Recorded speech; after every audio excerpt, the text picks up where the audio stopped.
Bab 191, Kota Hitam 1. Busur dan anak panah merupakan senjata penting bagi seorang pemanah.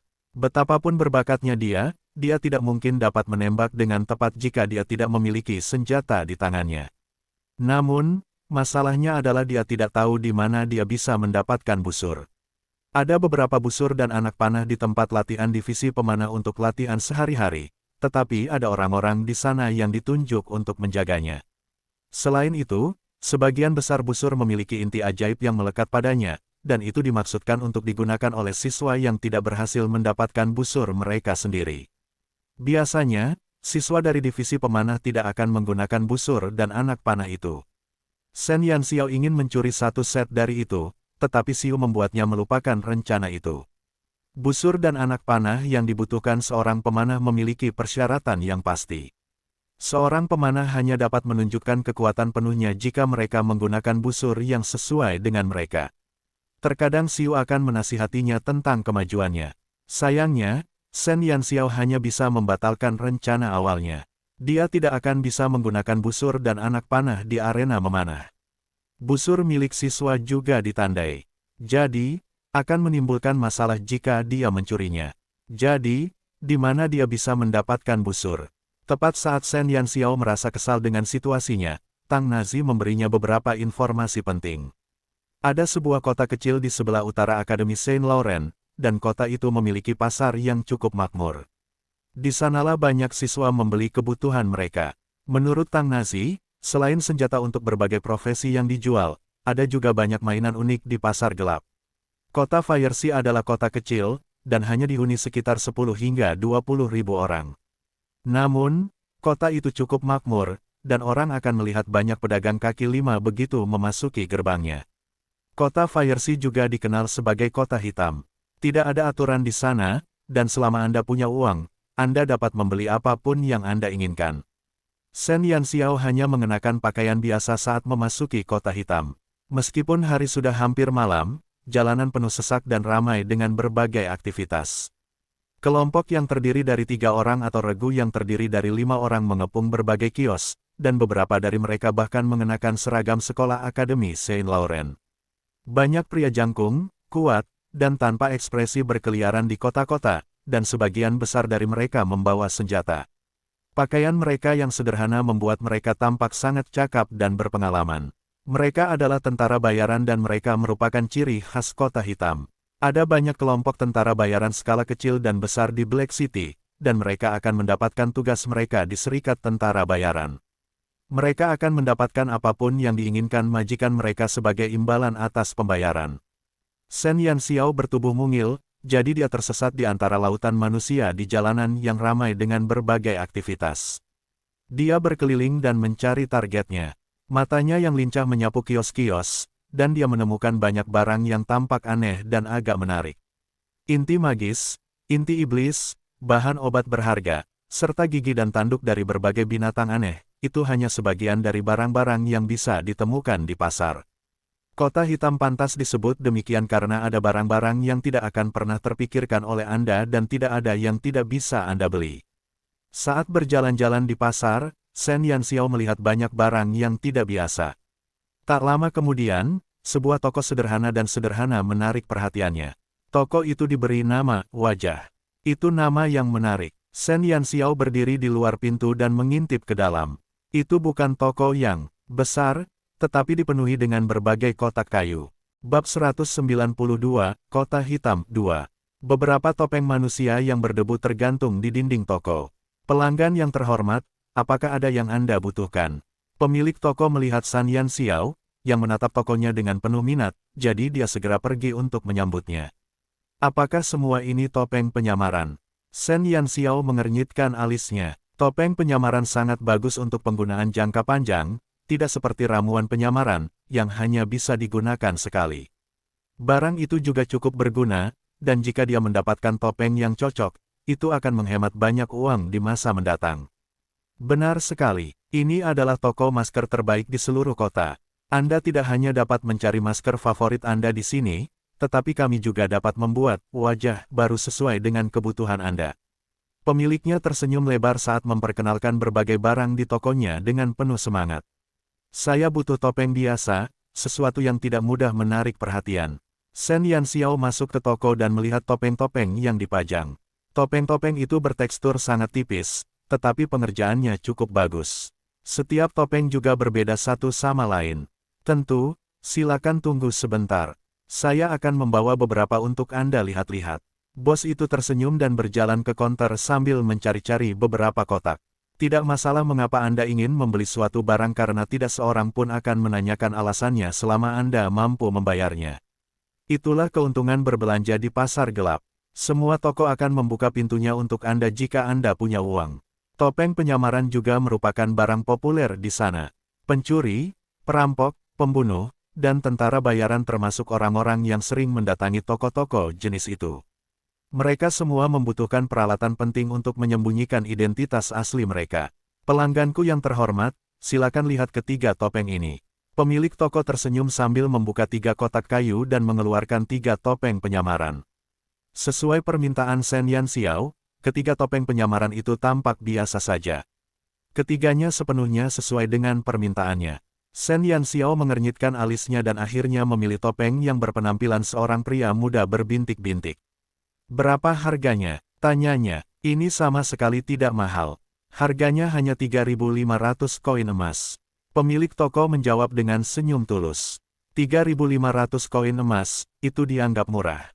Shen Yanxiao mengira harga ramuan penyamaran sudah terlalu mahal, tetapi dia tidak menyangka harga topeng penyamaran juga selangit. 3.500 koin emas cukup untuk membuat sebuah keluarga hidup nyaman selama 3 tahun penuh.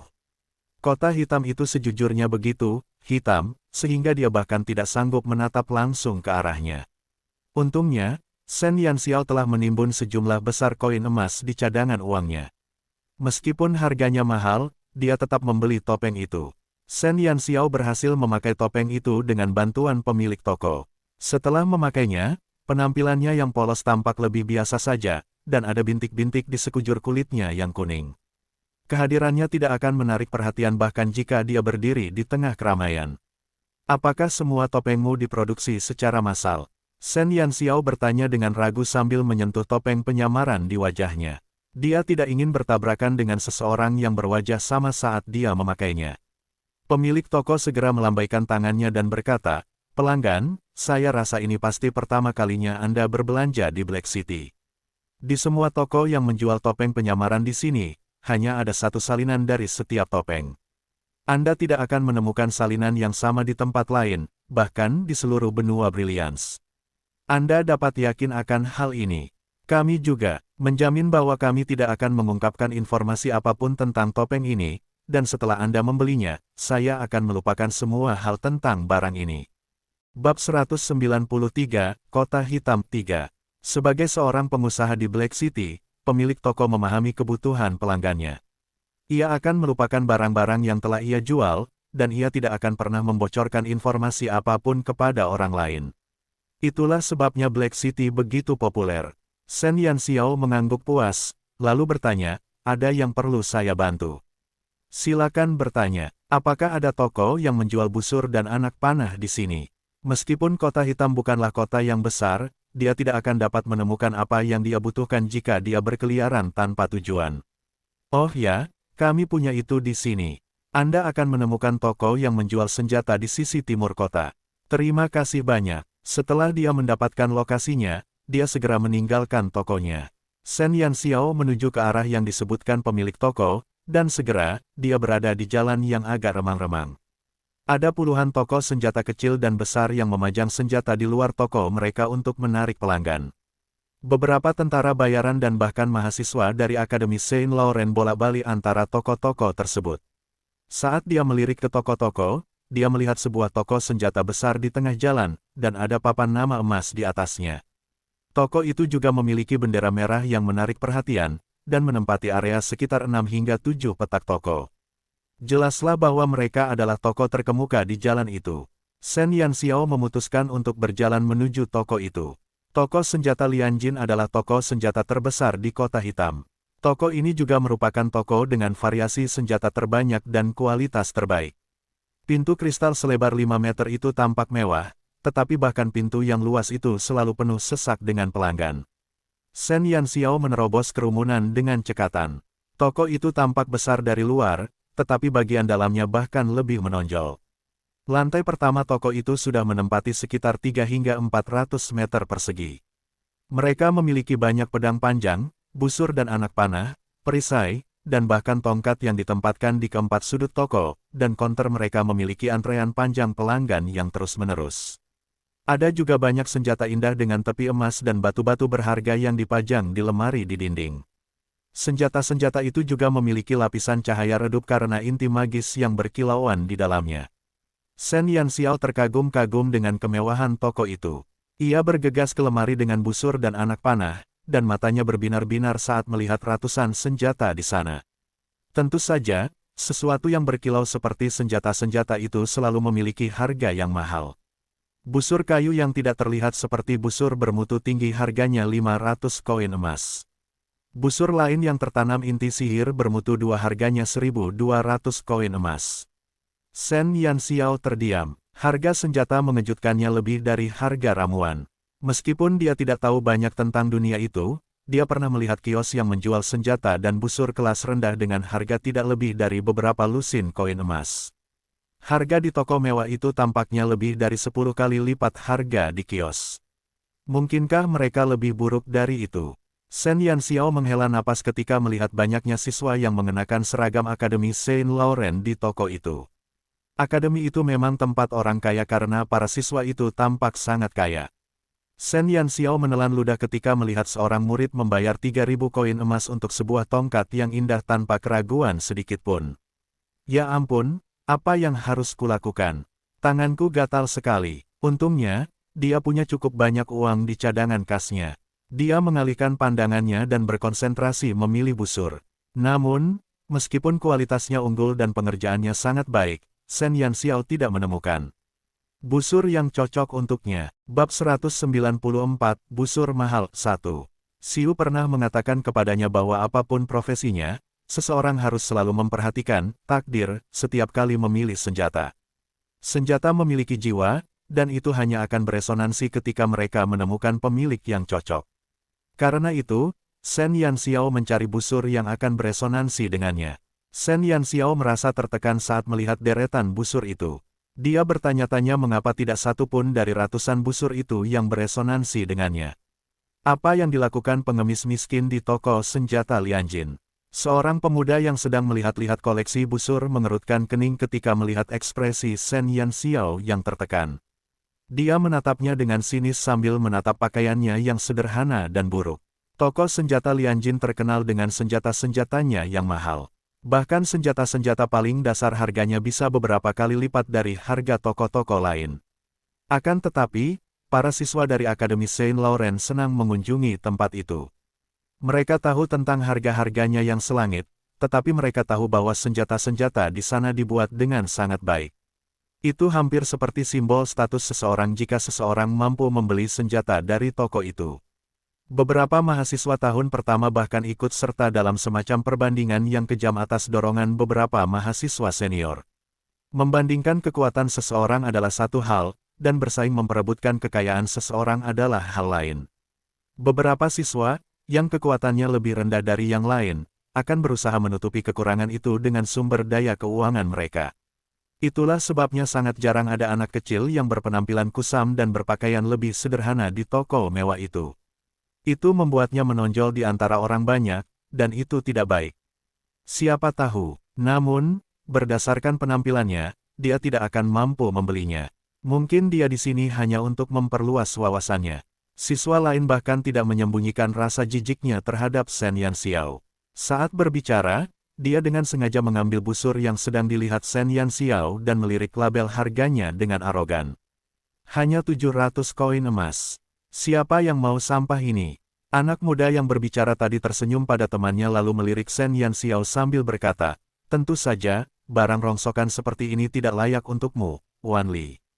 Namun, tidak semua orang mampu membelinya, meskipun itu hanya barang rongsokan.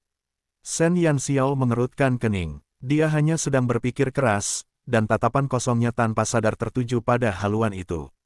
Dia tidak menyangka kedua idiot itu akan membuat keributan besar tentang hal itu.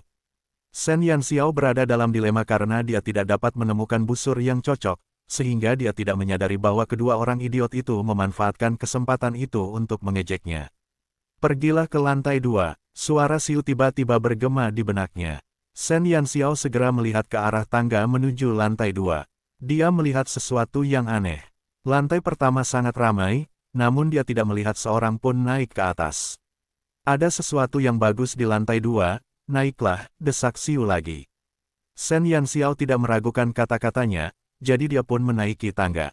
Ketika mereka melihat sasaran ejekan mereka mengarah ke tangga, kedua anak muda itu hanya bisa tercengang tak percaya. Kemana anak itu pergi? Apakah dia sedang bercanda? Dia sebenarnya berpikir untuk pergi ke lantai 2. Bahkan jika dia berusaha keras seumur hidupnya, dia tetap tidak akan mampu membeli satu pun busur dari lantai 2. Tidak, lebih tepat untuk mengatakan bahwa dia bahkan tidak mampu membeli tali busur. Benar sekali, semua orang tahu bahwa harga senjata di lantai 2 mulai dari 10.000 koin emas. Anak itu tidak akan mampu membelinya bahkan jika dia mau. Meski kedua pemuda yang mengaku kaya raya itu terus mengejeknya, mereka berani berkeliaran di lantai pertama hanya karena keterbatasan keuangan mereka. Bab 195, Busur Mahal 2. Lantai 2, di sanalah orang-orang kaya yang benar-benar kotor akan pergi. Shen Yanxiao mencapai lantai 2, dan lantai itu sangat berbeda dengan lantai di bawahnya. Tidak ada seorang pun pelanggan di sana, kecuali seorang asisten toko setengah baya yang bertanggung jawab atas penjualan di lantai itu. Sederet senjata mewah nan memukau dipajang di area seluas beberapa ratus meter persegi itu. Deretan senjata itu tidak terdiri dari banyak senjata, tetapi masing-masing senjata ditempatkan dalam pajangan kaca yang diterangi cahaya kristal. Area itu tampak seperti pameran mewah zaman modern. Shen Yanxiao dengan santai melihat tongkat yang diletakkan paling dekat dengan tangga. Tongkat berwarna coklat tua itu tertanam dengan 7 hingga 8 inti sihir tingkat rendah, dan di atasnya terdapat inti sihir tingkat 6 seukuran telur. Tongkat itu juga memiliki harga yang sangat mahal. 38.000.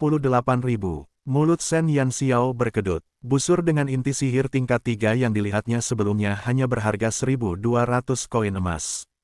Itu tampak seperti barang rongsokan jika dibandingkan dengan tongkat. Tongkat itu memang barang mewah. Inti sihir kelas 2 hingga 3 yang bisa digabung dengan senjata lain hanya digunakan sebagai hiasan untuk tongkat itu. Sungguh barang yang mewah. Shen Yanxiao siap berdarah saat dia menuju bagian haluan. Asisten toko itu melirik Shen Yanxiao dengan malas, dan ketika melihat pakaiannya yang polos, dia melengkungkan bibirnya dengan jijik. Kemudian dia berbalik dan mengabaikannya sama sekali. Pengemis miskin berani datang ke toko kami. Sungguh tak tahu malu. Shen Yanxiao tidak menyadari penghinaan dari asisten toko itu. Bagaimanapun, lebih baik berbelanja tanpa ada yang mengganggunya. Seluruh lantai kedua hanya memiliki beberapa lusin busur, dan semuanya ditempatkan di pajangan kristal. Shen Yanxiao melihat koleksi busur di sana. Tidak ada inti sihir yang digunakan pada busur itu yang lebih rendah dari inti kelas 5. Meskipun disusun di rak pajangan, itu masih bisa menggerakkan hati seseorang. Selain kualitas pengerjaannya, inti magis di dalamnya juga sama pentingnya. Semakin tinggi mutu inti magis, semakin kuat senjatanya. Itulah sebabnya harga inti magis tetap tinggi, dan senjata yang ditanamkan dengan inti magis bermutu tinggi harganya sangat mahal. Di antara semua busur mewah itu, ada satu yang berhasil memukau mata Shen Yanxiao. Itu adalah busur panjang berwarna emas, dan seluruhnya terbuat dari kayu merkuri, bahan yang lebih berharga daripada emas. Tidak hanya lebih ulet daripada baja, tetapi juga padat. Itu adalah bahan terbaik untuk membuat busur. Namun, orang hanya dapat menemukan kayu merkuri di benua Luna tempat para elf tinggal. Sama sekali tidak mungkin menemukan bahan itu di benua Brilliance. Biaya yang dikeluarkan untuk mengangkut kayu merkuri dari benua Luna juga sangat besar, dan itulah sebabnya harganya selalu tinggi tanpa syarat. Sekalipun busur itu tidak memiliki inti sihir di dalamnya, kekuatannya tidak akan kalah dengan busur yang memiliki inti sihir tingkat 5 yang tertanam di dalamnya. Busur Merkurius yang menjadi pusat perhatian Shen Yanxiao tidak hanya berisi satu inti sihir, tetapi juga memiliki 2 inti yang tertanam di dalamnya. Kedua ujung busur itu ditanami inti sihir berwarna biru kehijauan tingkat 8. Inti berwarna hijau itu diambil dari binatang sihir berelemen tanah. Inti itu tidak hanya dapat meningkatkan kekuatan busur, tetapi juga dapat menstabilkan mental pengguna untuk menjamin akurasi dan kecepatan tembakan.